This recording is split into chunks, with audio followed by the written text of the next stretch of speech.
अस्सलाम वालेकुम जी, मैं हूं रशीद बलोच। इस वक्त आप दरून टीवी देख रहे हैं। गुज़िश्ता 3 दिन पहले जो है कोयटा प्रेस क्लब के सराउंडिंग में जो है कर्फ्यू लगाया गया था और एक बम की अफवाह थी कि प्रेस क्लब में एक बम रखा गया है। तो वो मसला बलूचिस्तान के सहाफ़ियों को दरपेश है। ये पूरी डिटेल हम आपके साथ शेयर करेंगे कि बेसिकली ये कर्फ्यू क्यों लगा था और बम वाकई बरामद हुआ है या नहीं हुआ। तो आगे बढ़ने से कबल आपने हमें सब्सक्राइब करना है, हस्बे साबिक, और घंटी का बटन दबाना है और लाइक भी करना है। अच्छा जी, आज हैं 21 तारीख, तकरीबन 18 तारीख की सुबह दोस्तों की तरफ से एक मैसेज कन्वे हुआ था, जो लोग प्रेस क्लब में मौजूद नहीं थे उनको, कि जी प्रेस क्लब में इंतज़ामिया आके पहुंची है, पुलिस है उसमें, डिस्ट्रिक्ट इंतज़ामिया है। उन्होंने आके पूरा प्रेस क्लब का जो सराउंडिंग है या जो बल्दिया एडमिनिस्ट्रेशन का दफ्तर होता है, मेट्रोपॉलिटन का ऑफिस होता है, एक गेट है, वहाँ से साफ़ी आते जाते हैं, वो गेट बंद कर दिया गया। अदालत रोड बंद कर दिया गया और साथ में जिना रोड को लिंक किया जाने वाला जो सड़क है प्रेस क्लब के लिए आता है वो भी बंद कर दिया गया। मतलब उसके सराउंडिंग में चारों तरफ रोड बंद कर दिए गए। तो चूँकि सुबह सुबह सहाफ़ी बहुत कम प्रेस क्लब आते हैं, 9-10 बजे जाते ही नहीं हैं, क्योंकि रात देर तक सहाफ़ी काम करते हैं। अगर जो सुबह जिनकी ड्यूटी होती है ऑफिस में तो वो प्रेस क्लब नहीं जाते, वो अपने दफ्तरों में मौजूद रहते हैं। अब कोई इवेंट हो फिर ठीक है, कोई प्रेस क्लब सहाफ़ी जाता है। ये उमूमन तमाम प्रेस क्लब में यही सूरत हाल रहती है।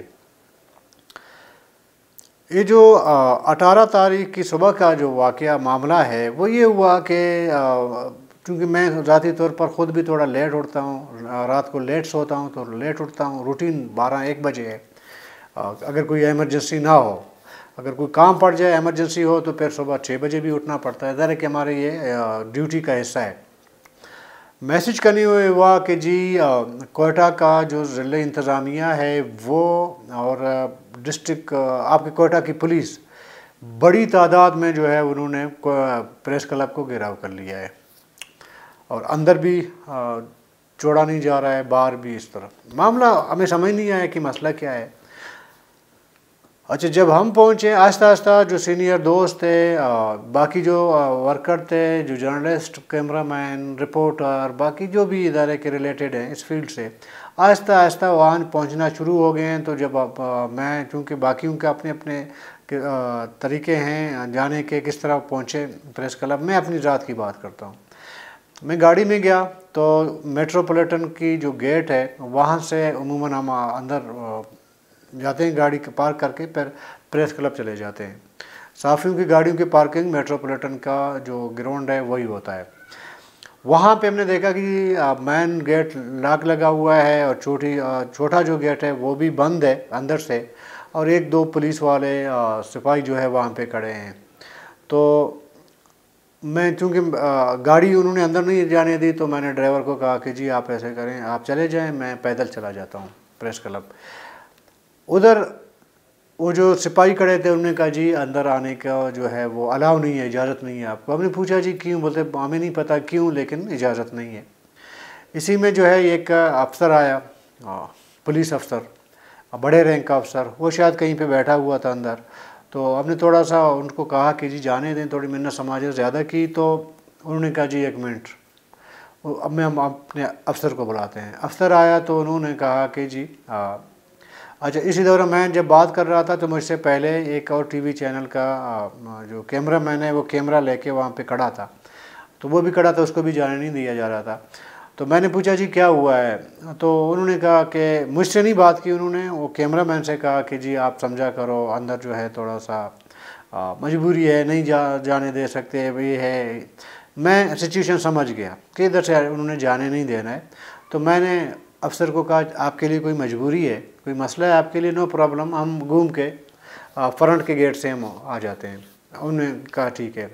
तो पैदल जब गए जहाँ पे कचेरी के सामने से अब जब गुज़रते हैं तो शार अदालत आ जाती है। वहाँ पे एक आइसक्रीम है वाला है, साथ में बल्दिया होटल भी है, इसके साथ बैरियर लगा के पुलिस वाले खड़े थे। तो वहाँ फिर हमें रोका गया।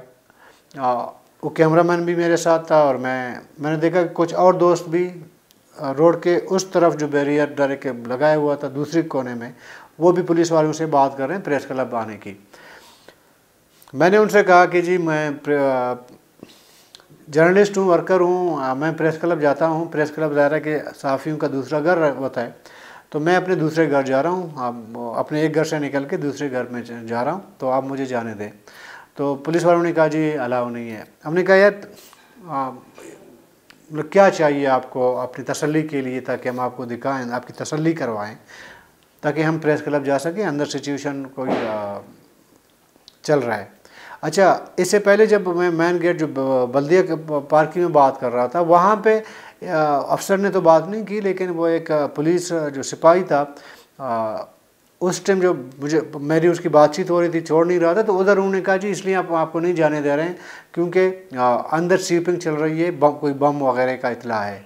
जब ये बात की तो मेरे बिल्कुल पैरों पर से जो है वो ज़मीन से खिसक गई। मैं बड़ा परेशान हुआ। बहरहाल दोबारा जब इस गेट पे आए तो उन्होंने कहा जी यार, मैंने उनको कहा देखिए हमें दूसरी तरफ से पता चला है कि यहाँ पे कोई बम शम वगैरह रखा गया है, तो आप इमीडिएटली ये करें कि जो हमारे बहुत सारे, क्योंकि हमें पता था राबिता तो हो रहा था, कुछ हमारे दोस्त प्रेस क्लब के अंदर मौजूद थे, और हमने कहा जी वहाँ पे अगर ऐसी कोई सिचुएशन बनी हुई है तो हमारे दोस्तों को प्रेस क्लब के बिल्डिंग से बाहर निकालें आप। वो क्योंकि सिपाही थे बेचारे, उनको समझ नहीं आ रही थी, उन्होंने कहा जी नहीं जाने दे सकते वगैरह। बहरहाल मैं तू के बाद हम वो बैरियर क्रॉस कर गए। पीछे से उन्होंने रोकने की कोशिश की लेकिन निकल गए। मैं निकल गया, मेरे साथ वो कैमरामैन भी साथ साथ, मैंने हाथ से पकड़ के हम गए। अंदर गए तो जो प्रेस क्लब का दरवाज़ा है जिससे हम उमूमी तौर पर आते जाते हैं, वो दरवाज़ा बंद पड़ा हुआ है। अच्छा, तो वहाँ पे कुछ पुलिस वाले बैठे हुए हैं, वो दरख्त भी लगाए हुए हैं प्रेस क्लब की इंतज़ामिया की जानिब से। प्रेस क्लब के जो कोयटा के हैं, जिन्होंने प्रेस क्लब देखा उनको पता है, उसके सामने का जो है वहाँ पे हमने दरख्त वगैरह लगाए हुए हैं। तो वहाँ पे कोई 15-20 कुर्सियाँ पड़ी हुई थी प्रेस क्लब के, उन पे कुछ पुलिस अफसर थे, कुछ छोटे रैंक के पर बैठे हुए थे वहाँ पे। अच्छा, ऐसी मजाक में मैं जब गया वो गेट पे तो कुछ खड़े थे, वो जाने नहीं दे रहे थे। मैंने याद राय मजाक कहा कि यार आप हमारी कुर्सियाँ लेके साए पे बैठ के जो है आप गप्पे लगा रहे हैं और हमें अंदर नहीं जाने दे रहे। तो उन्होंने सुनी अनसुनी कर ली। बहरहाल बाद में उन्होंने कहा जाने दें। हम अंदर गए तो वहाँ पे सारे हमारे दोस्त, सारे नहीं, बहुत अक्सरियत जो है वो पहुँचे हुए थे, बातचीत हो रही थी। तो देखा अंदर जो है वो पुलिस ऑफिसर्स भी वहाँ पे मौजूद हैं, डीसीपी भी वहाँ पे मौजूद है, एडिशनल जो कमिश्नर है वो वहाँ पे मौजूद हैं, कोई मजिस्ट्रेट एक दो जिनको जाने पहचाने लग रहे थे वो भी वहाँ पे मौजूद हैं।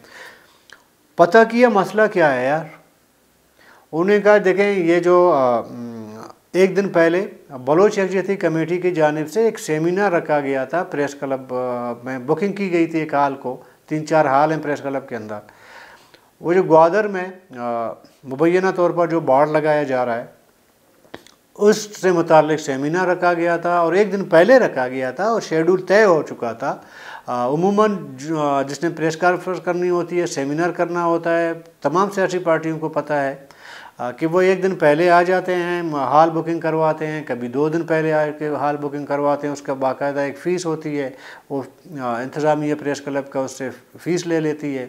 उनको बाकायदा हाल नंबर वगैरह सबको तो उनको बता देता है कि आपका टाइमिंग है। फिर वो टाइमिंग है कि जी आपने कितने बजे से कितने बजे तक सेमिनार करना है वगैरह, वो सारा डिसाइड होता है। वो एक दिन पहले हो चुका था, हमें पता था होना है। लेकिन इस टाइम हमारा ज़हन जो है वो बलोच यकजहती कमेटी के सेमिनार पे मेरा ज़ाती तौर पर नहीं जा रहा था। जब अंदर गया वहाँ पे जब मुझे शाहजी मिले और बाकी जो है मिले, तो इधर मुझे पता चला कि ये जो सेमिनार हो रहा है बलोच यकजहती कमेटी का, इधर से और मैं ज़्यादा परेशान हुआ कि जी एक तो हमारे सारे प्रेस क्लब के अक्सर दोस्त सहाफ़ी इधर मौजूद हैं, और एक बहुत बड़ा जो है वो एक मजमा जो है वो बेसमेंट में जो हॉल है प्रेस क्लब का, उसमें एक सेमिनार भी हो रहा है, और आगे से कहा जा रहा है कि जी एक बम यहाँ पे है, हम स्वीपिंग करना चाह रहे हैं। तो ये बहरहाल ये कशमकश में था, क्योंकि अभी नया आया था, किसी से हाल हवाल नहीं हो रहा था, मैं ख़ुद से लड़ रहा था। तो इधर 2-4 सीनियर दोस्तों से बातचीत हुई तो पता चला कि जी मसला ये है कि डीसी साहब ने कहा है कि आपने बलोच यकजहती कमेटी को इधर सेमिनार नहीं करने देना है। और पूरा जो बम, अच्छा इसमें उन्होंने कहा कि चूँकि हमें इतला है कि प्रेस क्लब टारगेट है, यहाँ पे बम रखा गया है, तो ये जब हम बात कहेंगे तो प्रेस क्लब के सहाफ़ी जर्नलिस्ट जितने भी हैं, इंतज़ामिया और मुलाजिम, वो वज़ारे के जो सेमिनार है के अंदर लोग बैठे हुए हैं, वो सबको जो है हम बाहर निकालेंगे। तो ये मेरे ख़्याल में ऐसा लगा कि ये पुलिस की जानिब से, इंतज़ामिया की जानिब से एक अफवाह इस तरह फैलाया गया। हालांकि अगर इस तरह की कोई सिचुएशन होती है खुदा न ख्वास्ता, तो उसके लिए बम डिस्पोजल वगैरह उनका एक अपना वो जो बम जेमर जो हैं वो लाए जाते हैं, उसको जाम किया जाता है, फिर स्वीपिंग होती है। वो तो एक हमने देखा है कई जगह एज ए जर्नलिस्ट, वो सूरत हाल तो थी नहीं प्रेस क्लब के अंदर। बाद में पता चला कि 9 बजे सेमिनार होना था बलोच यकजहती कमेटी का। कुछ बलोच यकजहती कमेटी के वर्कर आ गए थे, उनका लीडर महारंग बलोच साहिबा भी आ गई थी, बाकी उन्हें आना था ना। तो इधर इंतज़ामिया ने आके प्रेस क्लब के इंतज़ामिया के साथ और हमारे जनरल सेक्रेटरी के साथ मैं तू हुई, तो उन्होंने जाके उसको लाक लगाया। प्रेस क्लब को पुलिस ने, ज़िले इंतज़ामिया ने एक लाक लाया, ताला ले आया, उसको ताला लगा दिया। तो इधर से सूरत हाल थोड़ा गंभीर हुआ। और इस दौरान जो है, अभी मुझे नहीं पता कि वाकई लोड शेडिंग हो गई थी या बिजली बंद कर दी गई थी एरिया का। बहरहाल हम जब गए तो बिजली नहीं थी, जनरेटर चल रहा था प्रेस क्लब का। तो यहाँ पे पता चला कि जो पुलिस है वो कह रही थी कि जी आपने जनरेटर बंद करना है। भाई हम जनरेटर क्यों बंद करें? तो मकसद उनका ये था कि किसी न किसी तरीके से सहाफ़ियों को और यकजहती कमेटी के लोगों को, लीडरशिप को यानी कि वर्कर को आमने सामने किया जाए, उनको लड़ाया जाए, ताकि गुत्तम गुत्ता हो, मामला वो हो। ये मेरे ख़्याल में अच्छी बात है कि बलोच यकजहती कमेटी की लीडरशिप ने एक अच्छे उसका मुज़ाहरा किया। सिचुएशन शायद उनको भी समझ आई थी। प्रेस क्लब का जो उस टाइम जो सीनियर लोग थे, 1-2 लोग वहाँ मौजूद थे, उसमें बनारस खान हमारे जनरल सेक्रेटरी हैं, उन्होंने बड़े तहम्मुल का मुज़ाहरा किया। डॉक्टर महारंग बलोच साहिबा ने भी बड़े तहम्मुल का मुज़ाहरा किया। लेकिन चूँकि उसके बाद पुलिस ने बलोच यकजहती कमेटी वालों को नहीं छेड़ा। जब ताला लगाया, ताला तोड़ा गया, बलोच यकजहती कमेटी वाले आके अपना उन्होंने सेमिनार शुरू किया। वो तो उन्होंने अपना काम शुरू कर दिया जिस काम के लिए आए थे। उसके बाद ज़िले इंतज़ामिया और पुलिस जो है वो हमसे उलझती रही, सहाफ़ियों से। कभी उन्होंने कहा निकाल दें, कभी कहा कि जी जनरेटर बंद कर दें। ये पूरा दिन ऐसा चलता रहा, क्योंकि सुबह 9 बजे से शाम 5 बजे तक वो सेमिनार चलना था। अच्छा, यहाँ पे कई ऐसे जो ऑफिसर थे वो फ़ोन पे जो बात कर रहे थे एक दूसरे से, वो कह रहे थे कि जी ये जो ताला लगाया ये भी सहाफ़ियों ने लगाया है, और हम वो मतलब अजब उल्टा बात हमारे ऊपर वो लेके आ रहे थे। बहरहाल ये मामला ख़त्म हुआ। ज़ाहिर है कि हम मुसल्लह लोग नहीं हैं, जर्नलिस्ट, ये कोई पुरतशद्दुद हमने कभी ना मुज़ाहरा किया है, ना कभी हम तशद्दुद पे यकीन रखते हैं। हमने उस टाइम हमारे बहुत सारे दोस्त शायद थोड़ा जज्बाती भी थे, लेकिन कोशिश की कि कोई ना खुशगवार वाक़या पेश ना आए, कोई हाथापाई ना हो। ये हमने काफ़ी हद तक कोशिश की। बल्कि हमने पुलिस को कहा जी आपने मारना है आप मारें, हमें आपने मारना है, हम कोई हाथ वगैरह हम ज़रा कि हमने नहीं चलाना है, आपने मारना है आप हमें मारें, आपने गिरफ़्तार करना है भी आप हमें गिरफ़्तार कर लें, आपने FIR वगैरह काटना है तो काट लें। बहरहाल उसके बाद जब ये सेमिनार ख़त्म हुआ तो हमारे एक बॉडी है, प्रेस क्लब की अपनी बॉडी है, हमारी यूनियन की अपनी बॉडी है, बलूचिस्तान यूनियन ऑफ जर्नलिस्ट। हम आपस में बैठे, हमने तय किया, फ़ैसला किया जी क्या करना चाहिए ऐसे सिचुएशन का। बाद में मुख्तलिफ एहतजाज के एक ही रास्ता पुरअमन एहतजाज का रहता है। अक्सरी दोस्तों ने कहा कि जी हमने पुरअमन एहतजाज की तरफ जाना है। अगले दिन बलूचिस्तान असम्बली का इजलास मुनक़िद होना था, तो अक्सरियती राय ये थी कि बलूचिस्तान असम्बली के इजलास से हमने वाकआउट करना है, बॉयकॉट नहीं करना है, वाकआउट करना है। तो हमने अगले दिन जो हमारा फ़ैसला हुआ था, हमने बलूचिस्तान असम्बली से वाकआउट की। उसके बाद हमने बलूचिस्तान असम्बली के गेट के सामने एहतजाजी मुज़ाहरा किया। तो इस दौरान हुकूमत की जानिब से 4 रुकनी मेरे ख़्याल में कोई कमेटी बनाई गई ज़हूर बुलेदी साहब के सरबराही में।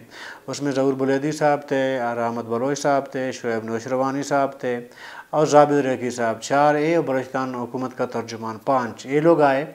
इन्होंने हमसे डिस्कस की, मुज़ाकरात की, हमने अपने तहफ़्फ़ुज़ात उनके सामने रखे और 4 नुकात उनके हवाले की। जी ये 4 नुकात हैं, इन पे जो है इन पे आप अमल दरामद करवाएँ। उन्हें कहा जी ऐसे करते हैं, जो 4 नुकात आपके ही वज़ीर आला साहब मौजूद हैं बलूचिस्तान असम्बली के अंदर हैं, आप उनसे कोई 2-4 साथी आपके आ जाएँ, उनसे बातचीत करें। बहरहाल हमारे 5-6 साथी चले गए, वज़ीर आला साहब से मिले। तब तक हमने अपना एहतजाजी मुज़ाहरा वाइंड अप किया। हम दोबारा वो जो असम्बली का इजलास चल रहा है था, उस पे जो है हमने दोबारा काम शुरू किया। उधर जाके वज़ीर आला साहब को 4 नुकात हमने दिए कि जी प्रेस क्लब पे एक तो इंक्वायरी होनी चाहिए, ये मुदाखलत जो होती है ये बंद होना चाहिए, और जो ज़िम्मेदारान हैं उनके ख़िलाफ़ कार्रवाई होनी चाहिए। 3-4 हमने नुकात उनके सामने रखे। उन्होंने कहा ठीक है, और बलूचिस्तान असम्बली के सामने हाल ईवान के अंदर आपने वज़ाहत देनी है, और तहरीरी तौर पर जो है एक माफ़ीनामा होना चाहिए बलूचिस्तान हुकूमत की जानिब से। तो उन्होंने कहा ठीक है। बहरहाल 1-2 लफ्ज़ फिर जब वज़ीर आला साहब असम्बली हाल आ गए, 1-2 अल्फाज भी उन्होंने बोले। अच्छा, अभी उस मामले को यानी कि 21 तारीख की जो है वो है 20 तारीख की मैं बात कर रहा हूँ, ये शाम की बात कर रहा हूँ, ये जो हुआ था यानी कल के दिन की। वादा इकरार हुआ वज़ीर आला साहब के जानिब से, लेकिन 24 घंटे गुजर गए, ना कोई इंक्वायरी कमेटी बिठाया गया, ना फिर कोई इस तरह पे कोई हुकूमत की जानिब से कोई इक़दामात उठाए गए। उसके बाद ये तय हुआ कि वही दोस्त जो पहले वज़ीर आला से मिले थे, उसी मीटिंग के अंदर जो वज़ीर आला से बातचीत हुई थी, वही लोग दोबारा वज़ीर आला से बाकायदा वज़ीर आला हाउस जाके उनसे एक मजलिस, एक बैठक रखेंगे। तो बहरहाल इस दौरान 24 घंटे जो गुज़र गए, कार्रवाई तो अपनी जगह, वो कमेटी का जो ऐलान किया था वो भी हुकूमत की जानिब से नहीं हुआ। लेकिन एक चीज़ मैं आपको बात बता दूं कि ये जो हमारा पूरा प्रोसेस हुआ ना, सिवाय असद बलोच साहब जो अपोजिशन से हैं और रुकन असम्बली हैं, उन्होंने वाकआउट किया बलूचिस्तान असम्बली का, बाकी अपोजिशन के एक सिंगल बंदे ने भी नहीं किया, इज़हार हमदर्दी नहीं की हमारे साथ, इज़हार यकजहती नहीं की। उसमें नेशनल पार्टी भी है, ज़ाहिर है कि उसमें BMP का एक रुकन असम्बली पता नहीं उस दिन मौजूद था या नहीं था, नहीं मुझे पता। उसमें जमीयत भी है, उसमें हक दो तहरीक वाले भी हैं, उसमें जमात इस्लामी वाले भी हैं, इक्का दुक्का हैं, मतलब एक एक है लेकिन हैं। मैं ऐसे देख रहा था कि क्या होगा असम्बली के उसके बाद जो हमारे ये वाकआउट हुआ, एहतजाज हुआ। असद बलोच साहब ने एक स्पीच की अपनी, उसके बाद उन्होंने वाकआउट किया, ये एक एहतजाज रिकॉर्ड करवाया। और जिस टाइम हम वाकआउट कर रहे थे बलूचिस्तान असम्बली थे, उस टाइम नेशनल पार्टी के सरबराह डॉक्टर मालिक बलोच साहब ने निशानदेही की हुकूमत को, जी सहाफ़ी वाकआउट कर रहे हैं तो उनको मनाया जाए। इसके अलावा बलूचिस्तान के असम्बली के अंदर बैठे हुए किसी अपना अपोजिशन, हुकूमत ने तो वैसे नहीं करना है ना जी, अपोजिशन की जानिब से हमारे हक़ में एक लफ्ज़ भी नहीं बोला गया जी। तो आज मैंने देखा कि BMP का जो एक वफ़द आया, उन्होंने इज़हार यकजहती की। हाँ, बहरहाल उस दिन जो हमने मुज़ाहरा किया, एहतजाज किया, उसके बाद आज लश्करी रहसानी साहब ने इजहार यकजहती के लिए प्रेस क्लब आए, उन्होंने किया। किसी सियासी पार्टी ने कोई यकजहती के तौर पर कोई हमारे पास ना आया, ना हमें पूछा कि जी क्या हुआ है। आज बीएमपी वाले आए थे, नेशनल पश्तूनख्वा मिली आवामी पार्टी का कि स्टेटमेंट मेरी नज़र से गुजरा कि उन्होंने एक स्टेटमेंट दिया था। मेरी बात बहुत लंबी हो गई, किस्सा पूरा मैंने किस्सा आपको सुनाया। कहने का मतलब ये है, देखें डीसी अभी से नहीं, डीसी साहब ने एक दफ़ा बीएमपी का जो लॉन्ग मार्च हो रहा था खुसदार से कोयटा तक, उधर भी इसी तरह में रोकने की कोशिश की उन्होंने कवरेज से। हालांकि बीएमपी की कवरेज से रोकने का क्या जवाज़ बनता है, आप खुद अंदाज़ा लगा रहे हैं ना, कोई जवाज़ नहीं बनता ना। एक पार्लिमानी यार जमात है, उसका कैसे आप लगा सकते हो। बहरहाल उस टाइम हुआ, थोड़ा हमने उसको लाइट लिया, लेकिन दोबारा भी फिर बलोच यकजहती कमेटी की तरफ जी हम आते हैं। हम 12 हमने कहा कि जी बलोच यकजहती कमेटी, रियासत पाकिस्तान ने उसको बैन नहीं किया है, वो एक ऑर्गेनाइजेशन है, वो एक उसकी एक स्ट्रगल है, वो कर रही है। अभी इस अगर आप वज़ारत दाखिला हुकूमत पाकिस्तान का अगर उन पर कोई पाबंदी लगाती है, फिर ज़ाहिर कानून के अंदर हम बाउंड हैं जी, हम नहीं कवरेज कर सकते उसकी, या उसको हम सेमिनार या कोई फंक्शन करेंगे तो हम उनको कह सकते हैं कि जी आप अलाउ नहीं है। जब इसी कानून, इसी आइन, पाकिस्तान के कानून और आइन के अंदर एक तंजीम काम कर रही है, एक ऑर्गेनाइजेशन, और वो उसके जलसे जुलूस भी होते हैं, एक्टिविटीज़ भी होते हैं, उस पर भी आप इतना बड़ा आपने जो है वो एपिसोड क्रिएट किया, एक हाइप क्रिएट किया। ये दरअसल देखें मैं आपको जब बलूचिस्तान में इससे पहले जो ये सहाफ़ियों को मारने का, टारगेट किलिंग का जो सिलसिला शुरू हुआ था, उस टाइम हमने तमाम सियासी जमातों को और बाकी सहाफ़ती तंजीमों को कहा कि ये स्टार्ट हमसे होगा, ये आगे दूर तक जाएगा। अभी मेरे ख्याल में प्रेस क्लब की जो तालाबंदी है, ये स्टार्ट हमसे हुआ है, बाकी प्रेस क्लबों तक ये जा सकता है अगर इधर हम इकट्ठे और मुत्तहद ना हुए। और मुझे बलूचिस्तान हुकूमत की नीयत से ऐसा कतई तौर पर नहीं लगता कि कोई इसमें कार्रवाई हो, नहीं लगता, बिल्कुल नहीं होना। जो मेरा हो सकता है मैं गलत हूँ, अल्लाह करे मैं गलत हो जाऊँ, कोई कार्रवाई हो, लेकिन पता नहीं मैं क्यों, मुझे यकीन नहीं आ रहा कि ऐसी कोई कार्रवाई नहीं होनी है। जो ज़िम्मेदार हैं उनके ख़िलाफ़ कोई कार्रवाई होनी नहीं है। तो डीसी साहब बाकायदा तौर पर बार बार ये कह चुके हैं, बल्कि कमिश्नर साहब ने कहा है कि अगर कोई प्रेस कॉन्फ्रेंस करना चाहे, कोई आ जाए आपके पास, आपने पहले डीसी ऑफिस से आपने इजाज़त लेनी है, वो आपको इजाज़त देगा ज़िला इंतज़ामिया। उसके बाद जो है आप किसी की प्रेस कॉन्फ्रेंस के लिए आपको प्रेस क्लब जो है उनको जगह देगा। ये दुनिया में कहीं नहीं होता। आमरीत के दौर में, जनरल मुशर्रफ के दौर में नहीं हुआ है, जनरल ज़िया के दौर में हम तो पैदा नहीं थे, लेकिन उस टाइम भी नहीं हुआ होगा, हमने कभी नहीं सुना। अयूब खान के दौर में नहीं हुआ। हाँ, ख़बरों में थोड़ी सी किसी की ख़बर को रोकना वगैरह वो जनरल ज़िया के दौर में चलता रहा है, लेकिन प्रेस क्लबों में ताला पहली बार हमने सुना है, वो भी सो कॉल्ड एक जमहूरी हुकूमत में। और पीपल पार्टी ख़ुद को जमहूरियत का लंबरदार समझती है, ये जमात, उसकी हुकूमत है बलूचिस्तान में। तो ये सवाल जो ये हमारे ऊपर नहीं है, ये सवाल उठता है उन्हीं पार्टियों पे जो जमहूरियत का दावेदार हैं और ख़ुद को जमहूरी पार्टियां कहती हैं। बहरहाल बाकी पार्टियों की मर्ज़ी, बाकी जमातों की मर्ज़ी है। अगर हम पे पाबंदी लग सकती है तो प्रेस क्लब में, तो प्रेस कॉन्फ्रेंस हमने तो नहीं करना है जी। प्रेस कॉन्फ्रेंस तो इसी सियासी जमातों ने करना है, सियासी तंजीमों ने करना है, सिविल सोसाइटी ने करना है, और तजारती तंजीमें हैं वो उन्होंने करना है, हमने तो नहीं करना है। ये लड़ाई हमारी नहीं है, ये लड़ाई पूरी सोसाइटी की है। तो कल तक के लिए इजाज़त दीजिए, अल्लाह हाफ़िज़।